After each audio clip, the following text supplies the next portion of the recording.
اور نیکی کریں۔ تو اسی صاحب نے پوچھا شر الناس یا رسول اللہ، اللہ کے رسول صلی اللہ علیہ وسلم مخلوق میں سب سے بے گزرا کون سا انسان ہے؟ تو کیا فرمایا؟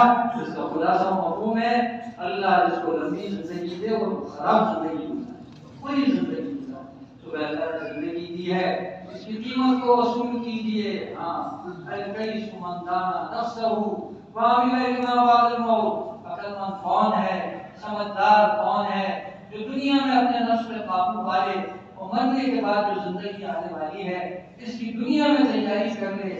وہ بہت بے وقوف ہے، نادان ہے، گیا گزرا ہے انسان، نا سمجھ ہے، عقل سے خالی ہے وہ انسان جو دنیا کی تھوڑی زندگی اپنی مرضی کے مطابق گزارے اور اللہ سے بڑی بڑی امیدیں رکھے۔ ہاں وہ آدمی خوش نصیب ہے جو ضابطے کی زندگی گزارتا ہے تو پھر اللہ سے بڑی بڑی امیدیں رکھتا ہے، اور پھر توبہ استغفار اس کے لیے ایسی ہے جیسے دوسرا رات بارش برستی ہے اور ایک بندہ ضابطے کی زندگی نہ گزارے، اللہ کو ناراض کرے، اللہ جیسی ذات کو ناراض کرنا۔ ارے بھائی چھوٹا گناہ بھی چھوٹا نہیں ہے کیونکہ وہ اللہ کی ناراضگی کو کھینچتا ہے، اسی لیے کبھی اللہ کو ناراض نہیں کرنا چاہیے۔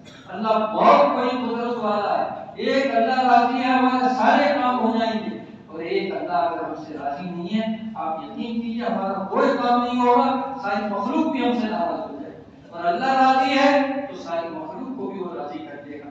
تو بھائی اس کی رضا حاصل کرنے کے لیے اللہ نے نماز کا بڑا عمل جو بندہ جیسے وہ اثر کے بعد ماشاءاللہ ہمارے معزز بھائی فرما رہے تھے کہ یہ وہ حکم ہے جو براہ راست اللہ نے نبی علیہ السلام کو دیا ہے، اس میں جبریل امین کا واسطہ نہیں۔ ماشاءاللہ بڑی پیاری بات کی انہوں نے اثر کے بعد، اس میں ایک بات یہ بھی کہی کہ اللہ پاک نے نماز کا عمل براہ راست اللہ نے رسول اللہ صلی اللہ علیہ وسلم کو معراج کے موقع پہ نصیب فرمایا۔ جو 5 وقت کی نماز کا اہتمام کرے گا اللہ اس کو اپنی ذمہ داری میں جنت میں داخل کرے گا۔ اصلاً تو 50 نمازیں اللہ نے فرض فرمائی تھی، کتنی؟ 50 نمازیں۔ راستے میں ملاقات ہو گئی حضرت موسیٰ علیہ السلام سے، انہوں نے رسول اکبر صلی اللہ علیہ وسلم سے درخواست کی آپ بار بار اللہ کے پاس جاتے رہے، 5 نمازیں کم ہوتی گئیں اور جو ہے 5 ہیں۔ موسیٰ علیہ السلام نے تو پھر آپ سے درخواست کی تو آپ نے فرمایا کہ اب مجھے اللہ کے پاس جانے میں جو ہے نا حیا ہے۔ تو اللہ کی طرف سے کیا ارشاد ہوا جس کا خلاصہ و مفہوم ہے آپ کی امت نمازیں تو 5 پڑھے گی لیکن ان کو اجر و ثواب کتنا ملے گا بھائی؟ 50 کا۔ اللہ کتنا اجر و ثواب؟ 50۔ ارے 50 میں تو سارا دن جیسا لگتا ہے، سارا کیا اللہ پاک کی دین کی امتحان، کتنی محبت ہے اللہ کو اس امت سے۔ آپ نے بڑی دعائیں کی میری اس امت کی، بڑی دعائیں کی۔ مکہ المکرمہ کے لیے ابراہیم علیہ السلام نے بہت دعائیں اللہ سے کی۔ اللہ کے رسول صلی اللہ علیہ وسلم نے اللہ سے درخواست کی کہ اللہ تیرے خلیل نے تجھ سے مکہ المکرمہ کے لیے دعائیں کی، اے اللہ میں تیرا جو ہے حبیب ہوں، میں تجھ سے مدینہ منورہ کے لیے دعائیں کرتا ہوں۔ پھر آپ نے مدینہ منورہ کے لیے خوب دعائیں کی ماشاءاللہ۔ تو میرے محترم بزرگوں دوستوں، اللہ کی بہت بڑی مہربانی ہے، اللہ نے ہمیں نماز کا بڑا عمل کیا۔ ہم دنیا میں فضا بنائیں، کوئی بندہ بے نمازی نہ رہے، ہمارے گھر میں کوئی بے نمازی نہ رہے، ہمارے کارخانے میں کوئی بے نمازی نہ رہے، ہماری فیکٹری میں کوئی بے نمازی نہ رہے، اور میرے محترم بزرگوں دوستوں ہماری صنعت اور رفت کی جگہوں پہ کوئی بے نمازی نہ رہے، ہماری بازاریں بھی ایسے بند ہو جائیں جیسے اس امت کے پہلے طبقے کی بازاریں بند ہو جاتی تھی جب اذان ہوتی تھی تو میرے محترم بزرگوں ان کو خرید و فروخت غفلت میں نہیں ڈالتی تھی اور یہ اللہ کے گھر میں چلے جاتے۔ بڑے عمل میں لگنا میرے محترم بزرگوں، بڑے عمل میں جو لگے گا ادنا میں لگیں گے، اعلیٰ میں لگیں گے، ادنا کی کمی کو اللہ پورا کر دے گا، اور اگر ادنا میں لگیں گے تو اعلیٰ کی کمی نہیں پوری ہوگی۔ اس کے لیے جب نماز کا وقت ہو جائے تو ہم آپ کو حکم کیا ہے؟ ساری چیزیں چھوڑ دیجئے، اللہ کے گھر میں آئے۔ اللہ کا موسم کیا کہتا ہے؟ کیا کہتا ہے؟ نماز میں کامیابی ہے، کس میں کامیابی ہے بھائی؟ حی علی الصلاۃ، حی علی الفلاح، نماز میں کامیابی ہے۔ آ جائیے نماز کے لیے، آ جائیے۔ میں ایسے وقت میں کسی اور چیز میں لگنا یہ مسلمان کی شان کے خلاف ہے۔ مسلمان اور غیر مسلم میں فرق کرنے والی چیز کیا ہے؟ نماز۔ 4 آدمی بیٹھے ہوئے ہیں، اس میں ایک مسلمان ہے، اذان ہو گئی، اگر مسلمان کھڑا ہو گیا تو اس نے ثبوت دیا ہے اپنے ایمان کا۔ تو وہ کون کون نیت کرتا ہے؟ ساری دنیا میں جب تک ہم رہیں گے نماز کی فضا بنائیں گے، نماز کا ماحول بنائیں گے، ہم کسی کو بے نمازی نہیں رہنے دیں گے، ہم اس کی منت سماجت کریں گے، ہم اپنی ٹوپی کو اس کے پیروں میں رکھ دیں گے، ہم اپنی پگڑی کو اس کے پیروں میں رکھ دیں گے، اس کی منت سماجت کرا کے اس کو نماز پڑھا دیں۔ جب ساری امت نمازی بن جائے گی آپ دیکھیں گے اللہ کی رحمتیں امت پہ بارش کی طرح برسیں گی۔ اللہ ایک ایک چیز میں ایسی برکت دے گا آدمی تصور نہیں کر سکتا۔ آج تو برکت نام کو نہیں۔ حضرت ابو ہریرہ رضی اللہ تعالیٰ عنہ فرماتے ہیں اللہ کے رسول صلی اللہ علیہ وسلم کی خدمت میں حاضر ہوا، ایک پلیٹ میں 7 کھجوریں تھیں۔ کتنی کھجوریں تھیں بھائی؟ 7۔ اور 3 صحابی تھے۔ اللہ کے رسول صلی اللہ علیہ وسلم نے سب کو ارشاد فرمایا کھائی۔ اب سب کھا رہے ہیں، روٹیاں بھی جمع کر رہے ہیں، کھا رہے ہیں، روٹیاں بھی جمع کر رہے ہیں۔ تو ابو ہریرہ رضی اللہ تعالیٰ عنہ نے تو 50 سے اوپر کھجوریں کھائی۔ کتنی کھائی؟ 50 سے۔ اور آپ کے دونوں ساتھیوں نے 50 کھجوریں کھائی۔ تو یہ ساری ملا جلا کے 150 سے زیادہ کھجوریں ہوں گی۔ اور اس پلیٹ میں 7 کھجوریں تھیں، اور جب سب نے کھا لیا تب بھی 7 کے 7 باقی تھی۔ برکت اس کو کہتے ہیں۔ جناب رسول اللہ صلی اللہ علیہ وسلم نے حضرت ابو ہریرہ رضی اللہ تعالیٰ عنہ کو ایک تھیلے میں ڈال کے کھجوریں تھیں۔ کیا کیا؟ ایک تھیلے میں ڈال کے کھجوریں تھیں اور فرمایا جس کا خلاصہ و مفہوم ہے آپ بھی کھائیے لوگوں کو بھی کھائیے۔ کیا فرمایا؟ آپ بھی کھائیے لوگوں کو بھی کھائیے، اور اس کو الٹا نہ کیجیے گا، اور اس سے نکالتے رہیے کھلاتے رہیے، نکالتے رہیے کھلاتے رہیے۔ ابو ہریرہ رضی اللہ تعالیٰ عنہ کھجوروں کو میرے محترم بزرگوں جناب رسول اللہ صلی اللہ علیہ وسلم کے زمانے میں کھاتے رہے کھلاتے رہے، کھاتے رہے کھلاتے رہے، کھاتے رہے کھلاتے رہے۔ پھر سیدنا صدیق اکبر رضی اللہ تعالیٰ عنہ کا زمانہ آیا، میرے محترم بزرگوں دوستوں اس میں بھی یہ کھاتے رہے کھلاتے رہے، تقریباً 2 سال کے آس پاس کا زمانہ تھا، کھاتے رہے کھلاتے رہے۔ پھر سیدنا حضرت عمر رضی اللہ تعالیٰ عنہ کا زمانہ آیا، حضرت ابو ہریرہ رضی اللہ تعالیٰ عنہ اس سے کھجوریں کھاتے رہے کھلاتے رہے، وہ بھی کوئی 10 سال کا زمانہ تھا، کھجوریں چلتی رہی کھجوریں ختم۔ پھر سیدنا عثمان ذی النورین رضی اللہ تعالیٰ عنہ کا زمانہ آیا، ان کے زمانے میں بھی ابو ہریرہ رضی اللہ تعالیٰ عنہ ماشاءاللہ کھجوریں کھاتے رہے کھلاتے رہے، کھاتے رہے کھلاتے۔ ان کا بھی اچھا زمانہ تھا ماشاءاللہ، 10 سال سے زیادہ کا، 12 سال کے قریب کا ان کا بھی زمانہ تھا ماشاءاللہ، آگے پیچھے کچھ کبھی بیشی ہو سکتی۔ تو اتنے سالوں تک وہ کھجوریں کھاتے رہے کھلاتے رہے۔ میرے محترم بزرگوں دوستوں حضرت ابو ہریرہ رضی اللہ تعالیٰ عنہ کہ حضرت عثمان بن نورین رضی اللہ تعالیٰ عنہ کی شہادت ہوئی نا، تو وہ فرماتے ہیں کہ اس دن لوگوں کے پاس ایک غم تھا۔ کتنے غم تھے بھائی؟ ایک غم۔ کہنے لگے اس دن جو تھوڑی بہت بھگدڑ مچی اور لوگ آگے پیچھے ہوئے، اس میں وہ کہنے لگے میرا وہ تھیلا غائب ہو گیا۔ کیا ہو گیا؟ میرا وہ تھیلا غائب ہو گیا۔ اور وہ کہنے لگے اس دن لوگوں کے پاس ایک غم تھا اور میرے پاس 2 غم تھے، سیدنا عثمان ذی النورین کے دنیا سے جانے کا غم کہ ایسا بندہ کہاں ملے گا، اور جو ہے کہنے لگے وہ تھیلا بھی میرا غائب۔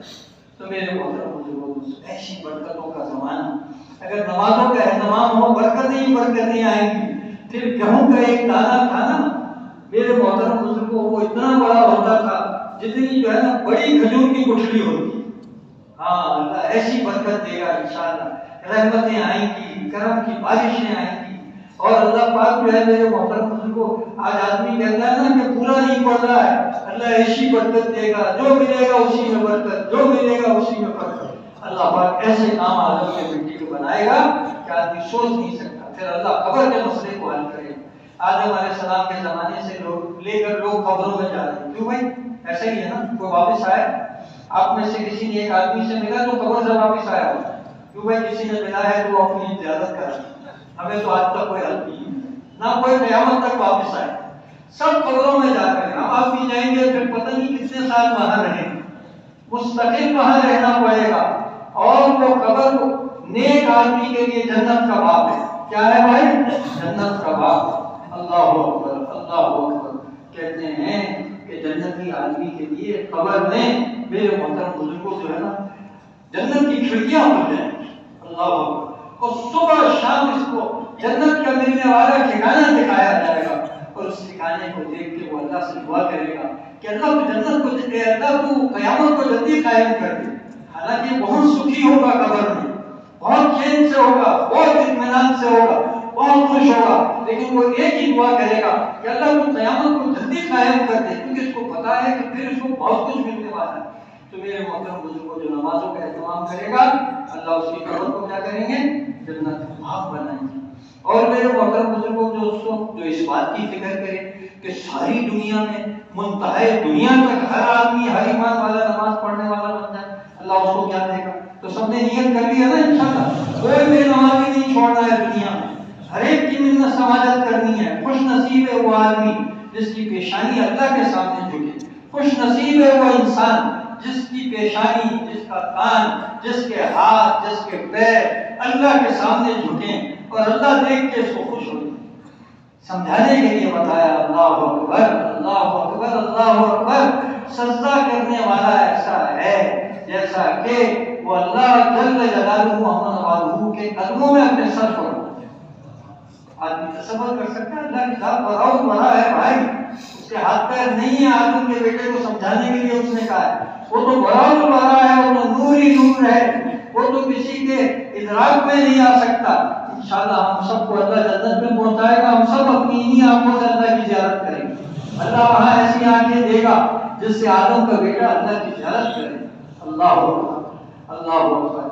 لیکن دنیا میں تو بھائی میرے محترم بزرگوں، اس نے پردے کے پیچھے اپنے کو رکھا ہے، اور جو دنیا میں اس کی عبادت کرے گا اور دعوت کی لائن کا کام کرے گا، اللہ جنت میں اس کو اپنا ہم نشین بنائیں گے۔ کیا بنائیں گے بھائی؟ اپنا ہم نشین بنائیں گے۔ اور پھر وہ کیا منظر ہوگا جب جنت میں رسول اکبر صلی اللہ علیہ وسلم سورہ یاسین کو پڑھ کے سنائیں گے، داؤد علیہ السلام زبور کو پڑھ کے سنائیں گے، اور میرے محترم بزرگ کو اللہ جل جلالہ والو خود سورہ رحمان کو پڑھ کے سنائیں گے، وہ کیا منظر ہوگا۔ اللہ ہم سب کو بلا کسی استحقاق کے اور بلا کسی اہلیت کے ہم سب کو اللہ نصیب فرمائے، اور قیامت تک کے آنے والے ہر انسان کو اللہ نصیب فرمائے۔ اللہ کے خزانے میں کسی چیز کی کمی نہیں۔ وہ اپنے کلام میں کہتا ہے وَلَا يَرْضَىٰ لِعِبَادِهِ الْكُفْرَ، میں بندوں کے کفر سے راضی نہیں ہوں۔ اللہ بندوں کے کفر سے راضی نہیں ہے۔ بندے خود اپنے ہاتھوں سے اپنے پیروں پہ بڑی بڑی کلاڑیاں مارتے ہیں، ورنہ وہ تو اتنا رحیم و کریم ہے کہ اس کے رحم اور کرم کی میرے محترم بزرگوں کو انتہا نہیں ہے۔ اس کے یہاں یہ بات طے شدہ ہے کہ اس کی رحمت اس کے غضب پہ غالب ہے اور غالب رہے گی، اور قیامت کے دن تو اس کی دین کے وہ فیصلے ہوں گے اور ایسی اللہ کے یہاں سے بخششیں ہوں گی جو کوئی تصور نہیں کر سکتا۔ وہ تو محبت کے اور رحم کے 99 حصے اس نے اپنے پاس رکھے ہیں بھائی، وہ تو ہم بہت خوش نصیب ہیں کہ ایسے رب سے ہمارا واسطہ ہے۔ تو بھائی نمازوں کا اہتمام کریں گے، اللہ ہماری قبر کو جنت کا باغ بنائیں گے۔ موت کے وقت اسرائیل علیہ السلام خود ہمارے آپ کے پاس آئیں گے، نمازی آدمی کے پاس آئیں گے اور اس کو کلمہ خود یاد دلائیں گے، اور کیا چاہیے ماشاءاللہ۔ تو پھر اللہ پاک جو ہے میرے محترم بزرگوں محشر کے دن اپنے عرش کے سائے کے نیچے جگہ دیں گے۔ نیک لوگوں کی دعاؤں میں آپ کی اور میری دعائیں، نیک لوگوں کی دعائیں میرے اور آپ کے لیے ہوں گی، اور نیک لوگوں کی دعاؤں میں ہمارا اور آپ کا حصہ ہوگا۔ اور نبی علیہ السلام کے ارشاد السلام علینا وعلی عباد اللہ الصالحین میں بھی نمازی لوگ آئیں گے، دیندار لوگ آئیں گے، بھلے ہو جائیں گے۔ تو نمازوں کا اہتمام کرنا ہے، ساری دنیا میں کسی کو بے نمازی نہیں رہنے دینا ہے۔ نماز اتنا بڑا عمل ہے۔ آدم کا بیٹا کہتا ہے الحمدللہ رب العالمین، آسمان سے جواب آتا ہے حمیدنی عبدی، میرے بندے نے میری حمد بیان کی۔ بندہ کہتا ہے الرحمن الرحیم، آسمان سے جواب آتا ہے اثنا علی عبدی، میرے بندے نے میری ثنا بیان کی۔ آدم کا بیٹا کہتا ہے مالک یوم الدین، آسمان سے جواب آتا ہے مجدنی عبدی، میرے بندے نے میری بزرگی بیان کی۔ بندہ کہتا ہے ایاک نعبد و ایاک نستعین، آسمان سے جواب آتا ہے ھذا بینی و بین عبدی، یہ میرے اور میرے بندے کے درمیان ہے۔ عبادت ہم کریں گے اور نوازیں گے اللہ، بیڑا پار اللہ کریں گے، مدد اللہ کریں گے۔ پھر آگے آدمی کہتا ہے اہدنا الصراط المستقیم صراط الذین انعمت علیہم غیر المغضوب علیہم ولا الضالین آمین۔ تو میرے محترم بزرگوں اللہ کی طرف سے ارشاد ہوتا ہے جس کا خلاصہ و مفہوم ہے ھذا لیعبدی، یہ میرے بندے کے لیے ہے، لیعبدی ما سأل، تو میرے بندے کو وہ ملے گا جس کا میرے بندے نے سوال کیا۔ تو بھائی یہ ساری یہ ہوتی ہے اللہ نماز میں دے۔ کہتے ہیں نمازی آدمی جب کھڑا ہوتا ہے نا تو گناہوں کی گٹھڑی اس کے سر پہ رکھ دی جاتی ہے، جیسے رکوع میں جاتا ہے سارے گناہ کے خیال۔ اور آدم کا بیٹا سورہ فاتحہ پڑھتا ہے، اللہ اس کے اللہ اس کو کیا دیتے ہیں، رکوع کی تسبیح پہ اللہ کیا دیتے ہیں، سجدے کی تسبیح پہ اللہ کیا دیتے ہیں، اور قاعدے پہ اللہ کیا دیتے ہیں، اگر انسان کے سامنے آ جائے نا تو آدمی کہے یار میں ساری زندگی نماز ہی پڑھتا ہوں، تو میرے محترم بزرگوں دوستوں نمازوں کا اہتمام کرنا، پھر اللہ پاک ہمیں توفیق دے ہم اللہ کے دین کا علم حاصل کریں۔ یہ علم والوں کے بڑے فضائل ہیں۔ علم آسمانوں سے آیا ہے اور دعوت آسمان سے آئی ہے۔ میرے محترم بزرگوں، علم والے کا رات کو سونا اور عبادت کرنے والے کا رات کو جاگنا، میرے محترم بزرگوں، علم والا آگے بڑھ جاتا ہے، اور ایک فقیہ آدمی 1000 عابدوں سے شیطان پہ زیادہ بھاری، بہت فضائل ہیں۔ جو راستہ علم میں حاصل کرنے کے لیے طے کیا جائے میرے محترم بزرگوں، تو اس راستے سے جنت کا راستہ آسان ہو جاتا ہے۔ اور کہتے ہیں کہ جو بندہ علم حاصل کرنے کے لیے نکلتا ہے، خشکی اور تری کی ہر مخلوق اس کے لیے دعا کرتی ہے، اور فرشتے اپنے پروں کو اکرام کی وجہ سے ان کے پیروں کے نیچے ان کے پیروں کے نیچے فرشتے اپنے پر بچھاتے ہیں۔ بڑے فضائل ہیں علم والوں کے۔ اللہ ہمیں علم والوں کی قدر کرنے کی توفیق نصیب فرمائے اور ان کی عزت کرنے کی توفیق نصیب فرمائے۔ یہ امت کا ایک نمبر کا طبقہ ہے جو علم والوں سے محبت رکھے گا، اللہ اس کا بیڑا پار کرے گا، اور جو علم والوں سے بغض رکھے گا اور دشمنی رکھے گا، وہ دنیا میں بھی برباد ہوگا اور آخرت میں بھی برباد ہوگا۔ ایک بہت بڑے بزرگ کا ارشاد ہے کہ جو علم والوں کا ادب نہیں کرتے اور ان کے ساتھ جو ہے نا اچھی طرح پیش نہیں آتے، وہ تو یہاں تک فرماتے تھے کہ جو ہے قبر میں ان کے چہرے الٹ دیے جاتے۔ تو اللہ رب العزت ہمیں آپ کو توفیق نصیب فرمائے علم والوں کی قدر کرنا۔ اگر ہم عالم نہیں بن سکتے، ان کا اکرام کر سکتے ہیں، ان سے محبت کر سکتے ہیں، ان کے کام کر سکتے ہیں، جب ہم ان کے کام کریں گے مفتی صاحبات کے علم والوں کے، تو وہ تو ہم عمل نہیں کر سکتے جس میں یہ لگے ہوئے ہیں، لیکن اللہ بڑا کریم ہے، ہمیں اور آپ کو بھی جو ہے نا وہ اجر و ثواب دے دے گا۔ میں اشارتاً آپ کو ایک بات سنا دیتا ہوں۔